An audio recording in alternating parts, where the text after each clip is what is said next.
സ്മരണതൻ പുസ്തകം പതിയെ തുറന്നപ്പോൾ പഴകിപ്പതിഞ്ഞൊരു കവിത.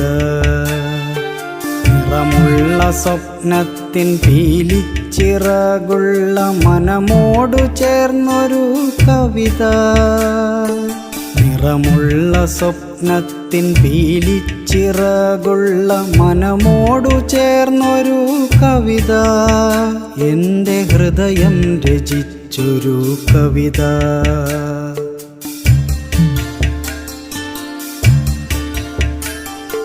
സ്മരണതൻ പുസ്തകം പതിയെ തുറന്നപ്പോൾ പഴകിപ്പതിഞ്ഞൊരു കവിത.